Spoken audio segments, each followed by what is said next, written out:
Hello everyone and welcome to a new PSPDFKit live demo. My name is Guillermo. I'm a web engineer here working on our web SDK offering, and today I want to present to you our latest feature, which is the content editor.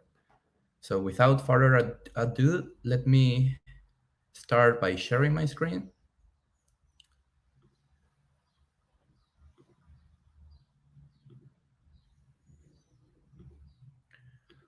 All right, so you should be able to see my screen now. Just as additional information, please notice that you can ask any question via the platform. And we have Marcus, one of our fellow engineers from the core team, that will be happy to help answering any additional questions that you might have during this presentation. Um, Along with me, you are going to hear from Milos from the product team as well, who is going to give you a little bit of insight of additional features that we are going to be adding to the content editor feature after in the future. So please tune in for additional information about this feature.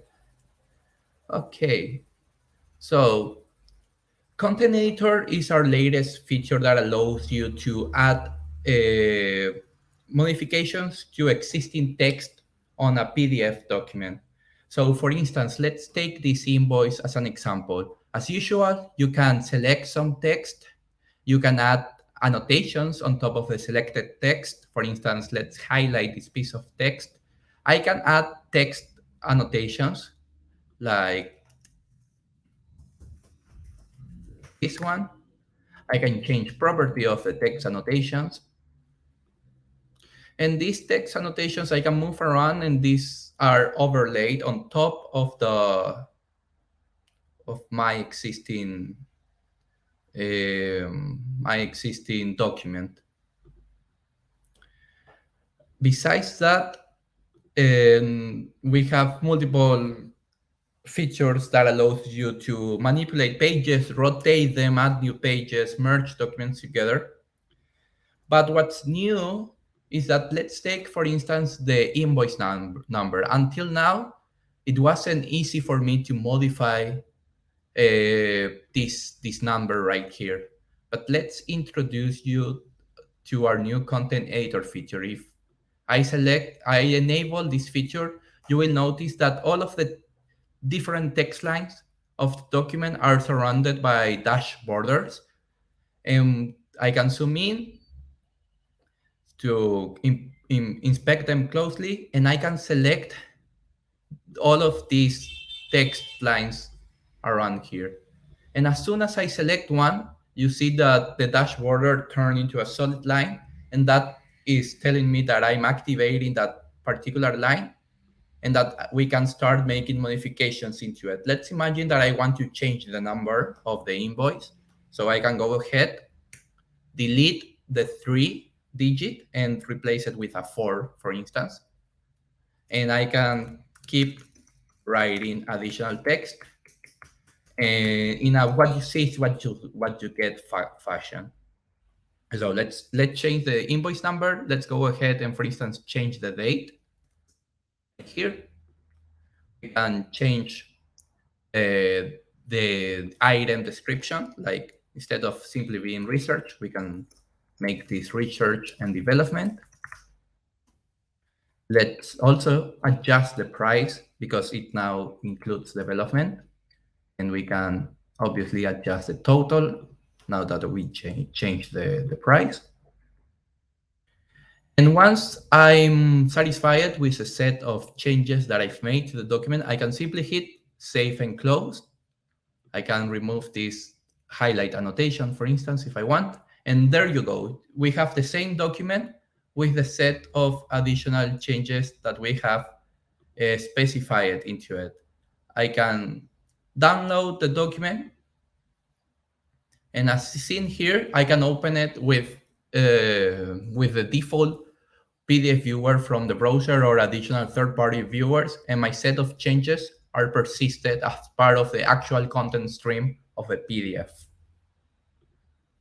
So yeah, that's great as an initial example. Let's move to a different one.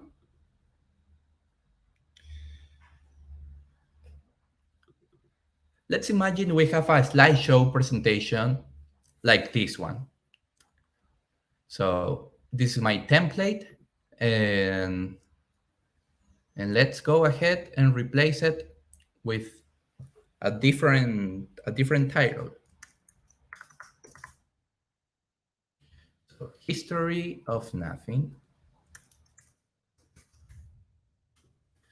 As soon as that, I can let me zoom in a little bit because I want to modify the company name here, but since I can zoom in, I can have easier access to the region that I want to make my changes to. So in this case, I'm changing this to a different name, and notice that the properties of the style of that text line are preserved when I change the content. So I'm keeping the same font size, and the same font color right here. Okay, let's zoom out a little bit to see if there is an additional detail I want to change in this page. Currently, there's nothing, so I can move to the second one. We have a set of subtitles here. So let me change my subtitles here. I want to change the color of this one, of all of the different subtitles. So let's go ahead and also specify a different color for this, like orange here.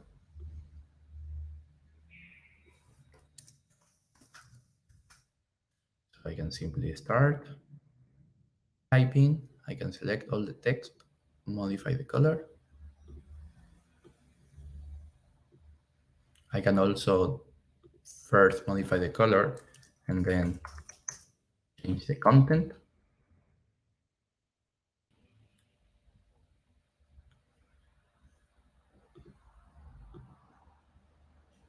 Let's modify the title here, but let's also make this bigger.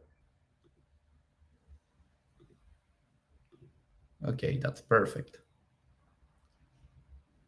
And finally, let me set the details such as my name, the date of the presentation,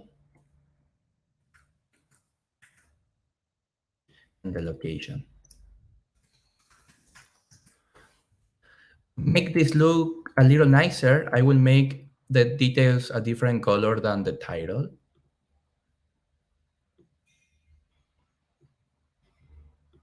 So I can simply select it. So notice that this is the same text line, but in the same text line, I can have different segments of text of different colors. Or in this case, even though these are the same text line, this is dark gray, whereas this location word is black. Once I'm satisfied with the set of changes that I've made to the document, I can simply persist them, and this is now part of the document itself. And then, like we've shown previously, I can go ahead and download this and share it just as any regular PDF document. Before moving to the next example, I just want to take a quick look at the chat. Awesome. So let's move to a different example now. So now I have this schedule document right here, but I know that this range of dates is wrong. So let me go ahead and enter content editor mode as usual. And then I see that automatically all of the different text lines are once again surrounded by these dash borders. And I can start making my set of changes here. So instead of being this a week of September 1st to September 5th, let's make this a week of September 8th to September 12th. And let's change some of the items that I have on my schedule. For instance, instead of more procrastination at 11, let's fix it. Let's make this less procrastination. Instead of afternoon tea on Tuesday, I want to have afternoon coffee, and also the same on Thursday. So as you notice, it's easy to interact, and your set of changes are applied in real time. So it's fairly straightforward to select the piece of text that I want to modify and start modifying details such as the size and color. I can even make this a little bit bigger. I can change the color, and the set of changes are reflected in the document right away. So instead of being in a party in the club, I can have a party in the bar. I can, instead of this event, I can go to the beach. And if you notice at the bottom of this document, we are stating that the bike tour is limited to 50 people. So let's increase the capacity to 100 people, just like that. And then instead of having 6 here, we can have 8, and we can make this way bigger, just like that. Okay, let's review the set of changes. I want to highlight the history of everything event. So let's make this a different color. Let's make it red so that it's more prominent when inspecting the document. I can save my set of changes, but even after saving the changes, if I notice that I want to make another modification that I didn't make before, I can just simply turn on content editor mode once again, and then I can proceed with the change that I want to make. So I can also put these are still okay, and then I can save again the set of changes. Another possibility is to disregard the set of changes that I've made. So for instance, if I'm entering content editor mode, and then I, for instance, delete this word altogether, I can click cancel, and this is back once again. So you can also go back and disregard the not persistent changes in case you want to start over again with the previous state of the document. And again, once I'm satisfied with my changes, I can click the download button, and I get a copy of the document with all of my changes applied. And of course, I can keep using other features of the SDK, such as adding a line annotation, let's say here, highlighting some items. So for instance, I can select this word here, I can highlight, even adding text annotation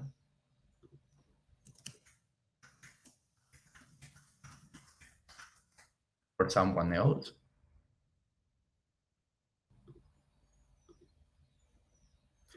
And obviously these annotations are also included when exporting the document.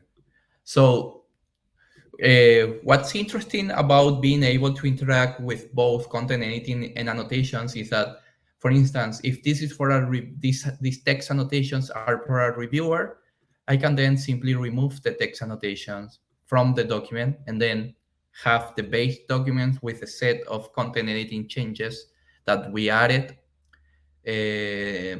Not affecting at all the underlying changes that we added through content editing. So yeah, I think those are some of the current features that you can have when entering content editor mode, but there are still more things coming in the future.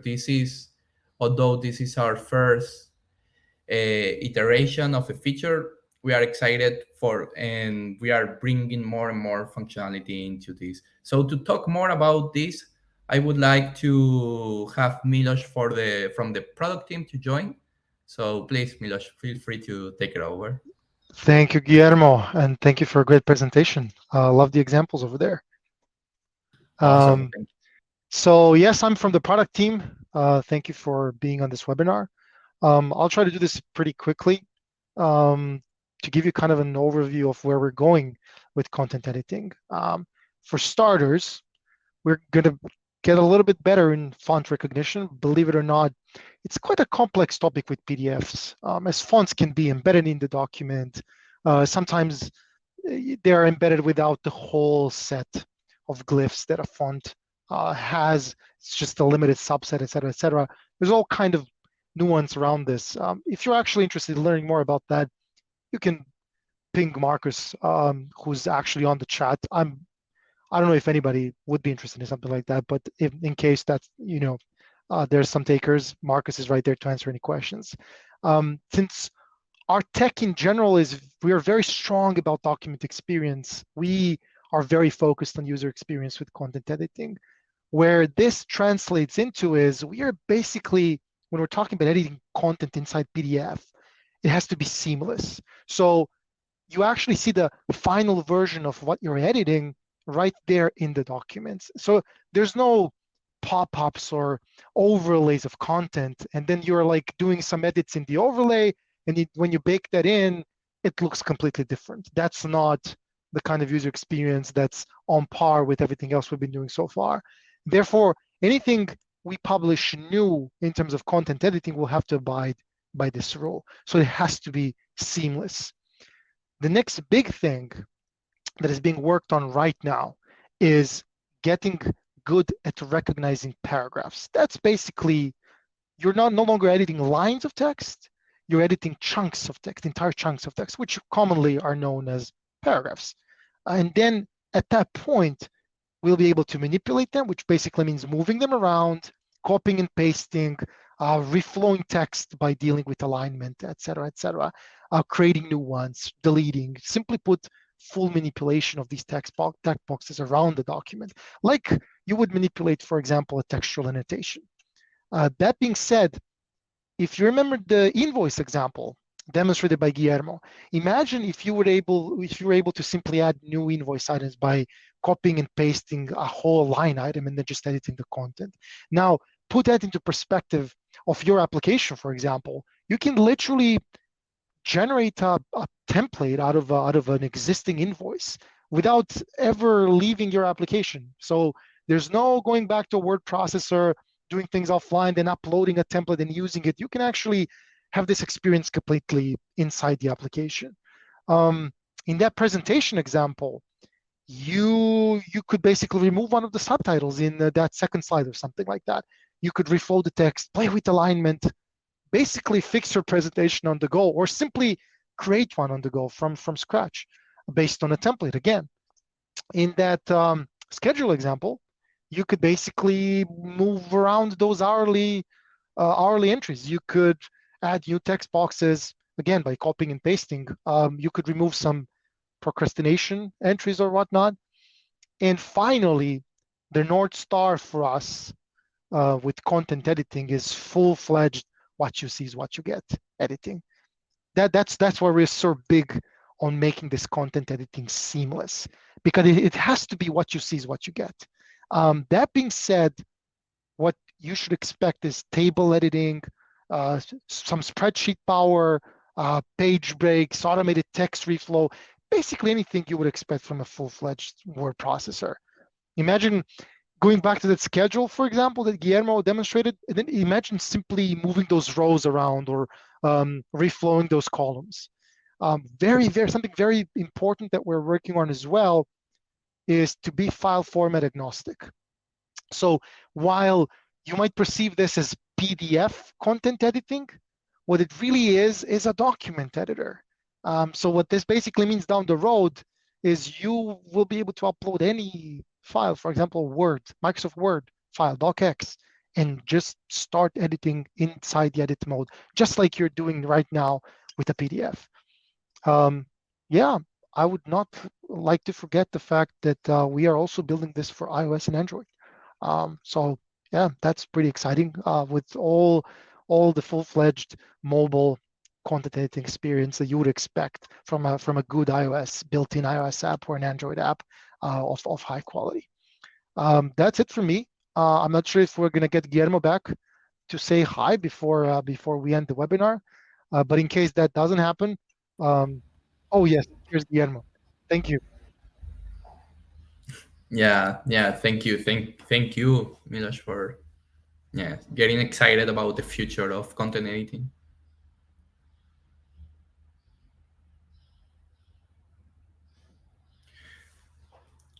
Okay, so yes, in short, this was our presentation of content editing. We encourage you to keep contacting the sales team, and also please keep bringing your questions and keep bringing your comments. We encourage you to try the tool and give us always feedback about this. And we are excited to see what new cases you can think of and what new uses, because we think that content editing this is something that you will find applicable to many kind of documents and many use cases. So yes, I think that I don't know if Milos is also is there. I know we lost him for a bit, but yeah, we have time for some additional questions. So you can reach out to the chat if there's something else that you would like us to answer. Hey, Milos, So here, glad you're back. Yeah, clicked the I wrong was button. just always happen. I was just mentioning that we have a little bit of time for questions. If someone had, I know that you answered the last one, so I don't know if you have further comments. Yeah, the question is a really good one. I personally think the multi-line thing, as you call it, is an extremely huge step forward, and that's what we're focusing on right now. So it's the first next thing that we're going to deliver. So yeah, very soon.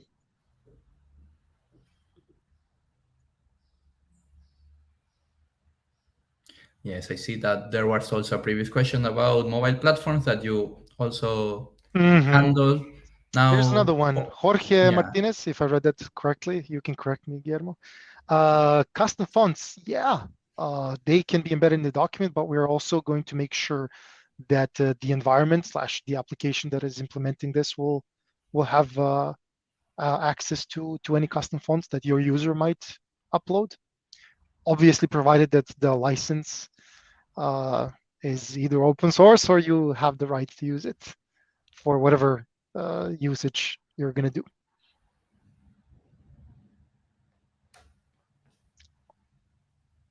Ideally, we don't care if the fonts are embedded or you've provided them with your app. It's irrelevant.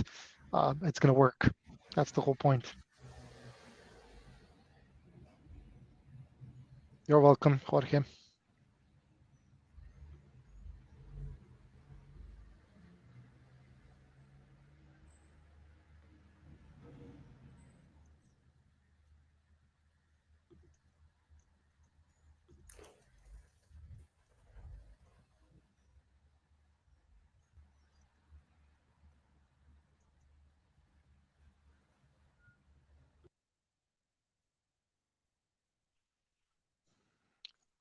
Maybe we could drop the demo, the demo link, because you can actually try this for yourself in our web demo. yeah, I think that's a good idea. I can hand over a link. So Yeah, sending over right now. Boom. yeah, You can play with it here. Just make sure to hit the content editing control, and you're golden. Yeah, it it works with all kind of documents. So Yeah, play with it. Upload your document, and as if possible, send us feedback. We like feedback.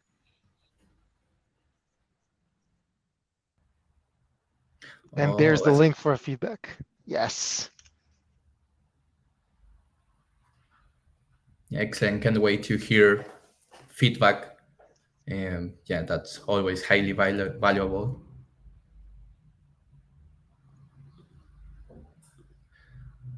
Okay, so yeah, I think that that's all for today. Thank you everyone that joined this live demo. Yes, we are going to post a recording of this. This is going to be available also for rewatch in the future.